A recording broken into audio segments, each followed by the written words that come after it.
비가 온대요. 그래서 오늘 갈 수밖에 없었어요.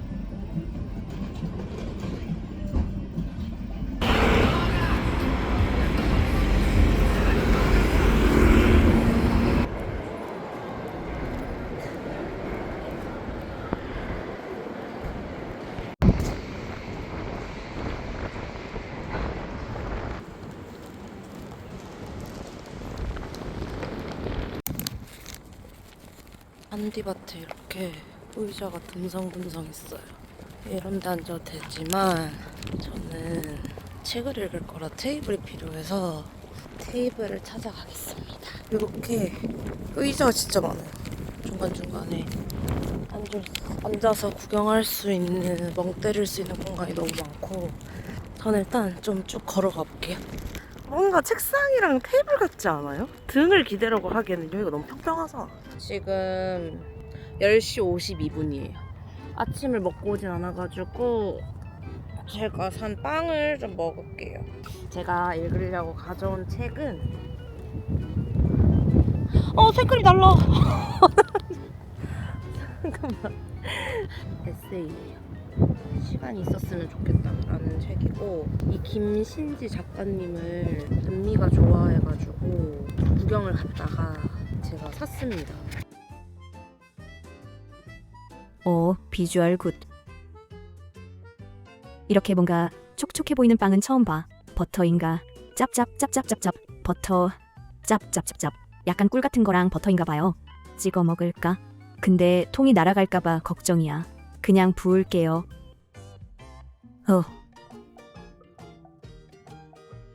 괜찮아. 먹을 수 있어. 빵도 날라가려고 그래가지고 책으로 덮어놨어. 근데 내가 책을 읽으면서 빵을 먹을 수 있을까? 일단 한 입만 먹어볼게. 배가 고파가지고. 나 무서워. 모든 거에 대해 손을 뗄 수가 없어. 바람이 너무 많이 불어서. 날라가지 말라고 했다. 날라가지 말라고. 빨랐죠? 하지만 빨랐죠?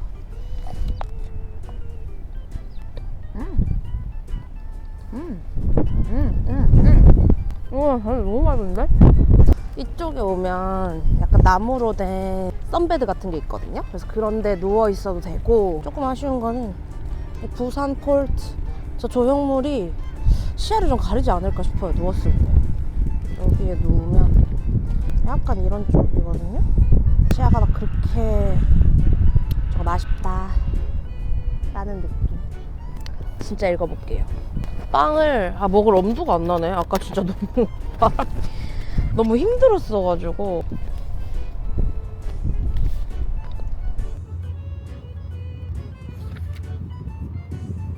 드디어 평화롭게 책을 읽을 수 있어요. 제가 보고 있는 풍경은 이런 느낌입니다. 저기 정면에 오페라 하우스 공사 중인 게 보이고요. 아까 전에 건너던 다리가 살짝 보이고, 이제 물가보다는 초록이 더 많아요. 그래도 굉장히 쾌적하고 평화롭습니다.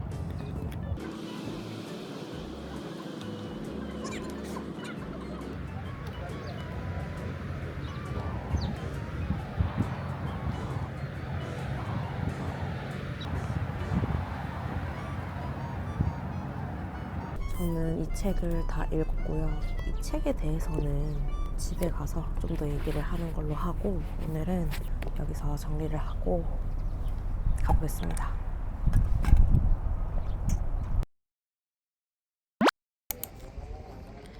저는 오늘 야외 독서를 하러 성성호수공원에 왔는데, 지금 저쪽에서 공사 소리가 계속 들려서 뭔가 예상했던 그림과는 조금 달라질 수도 있을 것 같아요.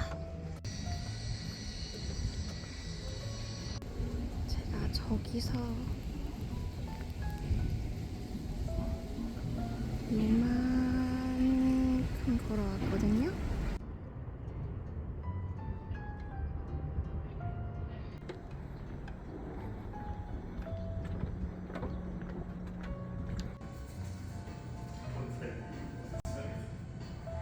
일정을 마무리하고 집으로 돌아왔습니다. 그리고 한 30페이지 정도, 한 요만큼이 남아있는데 이거 한번 빠르게 읽고 리뷰까지 해보도록 하겠습니다.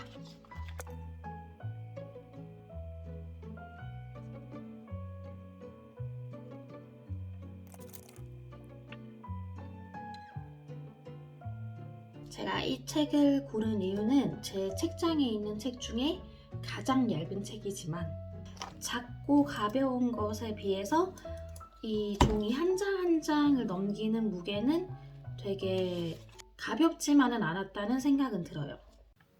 여러분, 저는 이제 집에 도착했고요. 오늘 읽은 이 책에 대해서 이야기를 한번 해보려고요. 혹시 여러분도 저처럼 매달 1일, 새해, 매주 월요일마다 새로운 날을 꿈꾸지는 않으세요?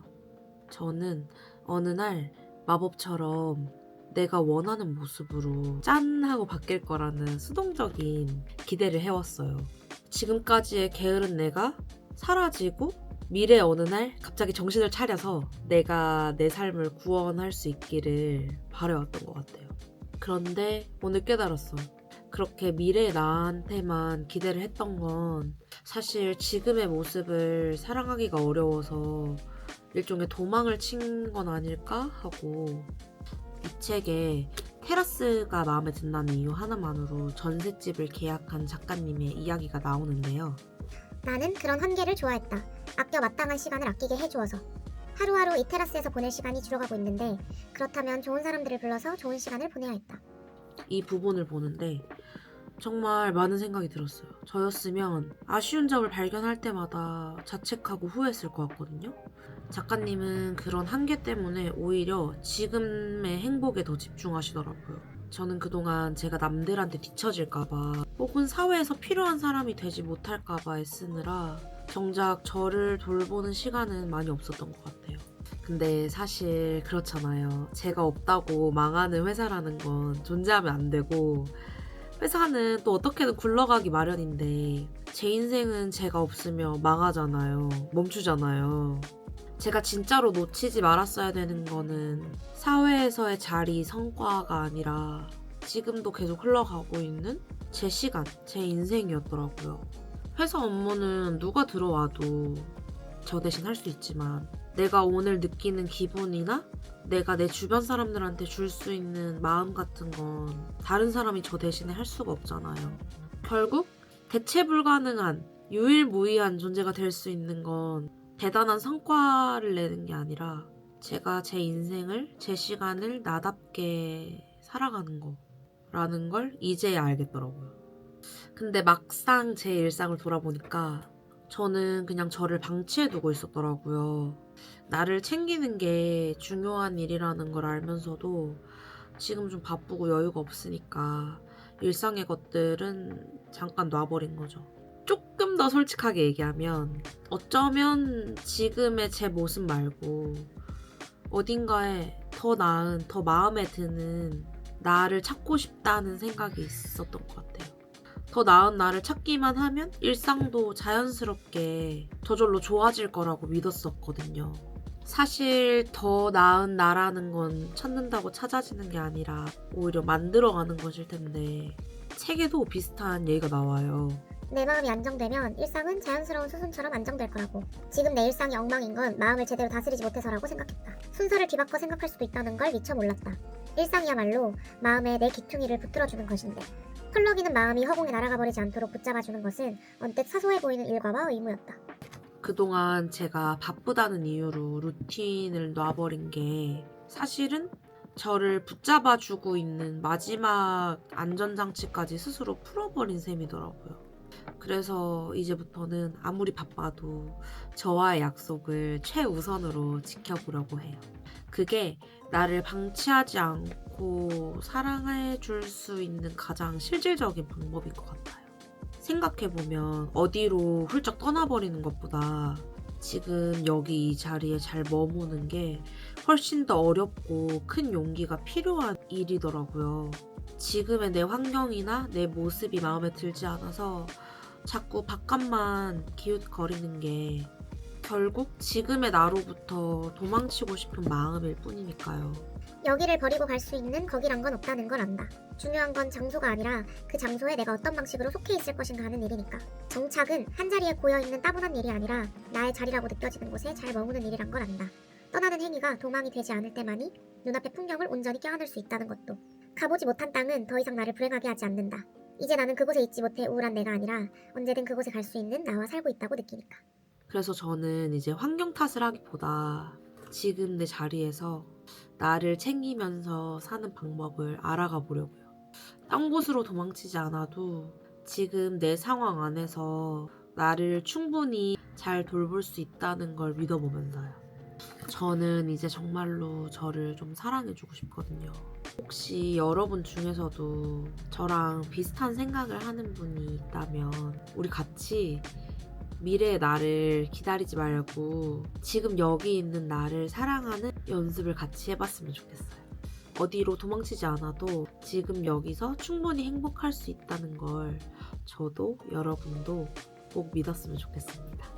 불만이 생기는 날도 행복을 찾아내게 한 작가님의 테라스처럼 오늘 제 이야기가 혹여나 만족스러운 하루를 보내지 못한 분들에게는 오늘의 나를 더 아껴줄 작은 이유가 되었길 바라면서 저는 다음 영상으로 찾아오겠습니다. 봐주셔서 감사합니다. 안녕. 방금 이 책을 다 읽었는데 말 그대로 제 마음속에 있던 시끄러운 고독을 좀 마주한 것 같은 기분이에요. 이 책의 첫 번째 문장을 읽어드릴게요. 35년째 나는 폐지 더미 속에서 일하고 있다. 이 일이야말로 나의 온전한 러브 스토리이다. 35년째 폐지를 압축하고 있는 주인공 한켠은 남들이 보기에는 냄새나고 더럽고 불쾌하고 세상의 눈으로 봤을 때 가장 낮은 곳에 있는 사람임에도 불구하고 폐지 속에서 책을 발견해서 읽으면서 자신만의 오마주를 만들어냅니다. 수인이가 얘기해주는 책의 리뷰를 듣고 나니까 진짜 대체 불가능한 건 어떤 직업이나 타이틀보다는 내가 내 일상을 대하는 태도 그 자체라는 생각이 들더라고요.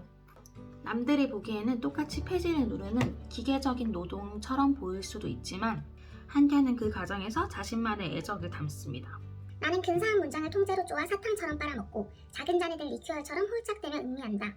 한캬처럼 자신의 직업에 의미를 갖고 일하는 사람이 아니라 기계적인 노동을 하는 부분이 사람들의 이야기가 나옵니다. 35년 동안 나는 내 압축기에 종이를 넣어 짓눌렀고 35년 동안 이것이 폐지를 제거하는 유일한 방법이라 믿어왔다. 그런데 이제 부분위에서는 엄청난 크기의 수압 압축기 한 대가 내 압축기 20대 분량의 일을 해낸다는 것을 알게 되었다.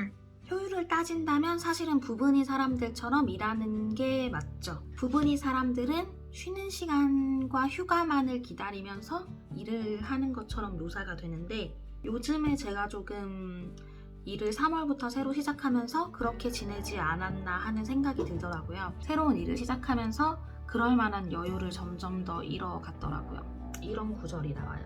무엇보다 그들이 낀 장갑에 나는 모욕을 느꼈다.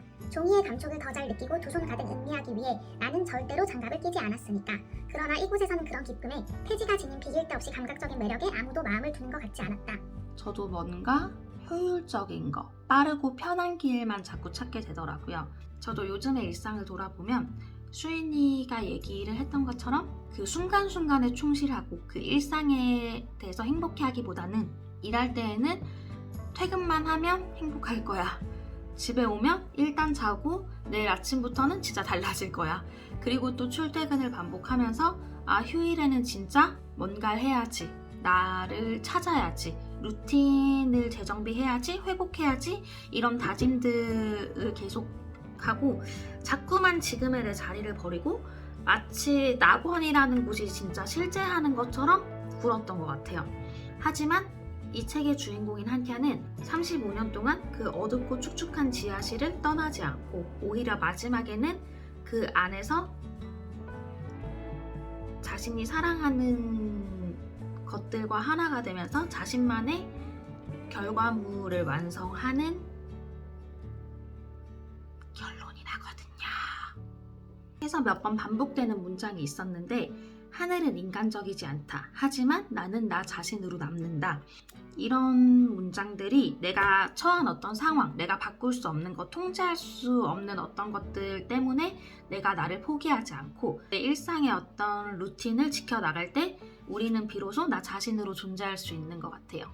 떠나는 게 도망이 되지 않으려면 지금 내가 발 딛고 있는 이 지하실부터 껴안는 게 진정으로 일상을 사랑하는 방법이라는 걸 이 책을 통해서 한 번 더 깨닫게 된 것 같습니다. 미래의 멋진 나를 기다리느라 오늘의 나를 외롭게 두지 말자.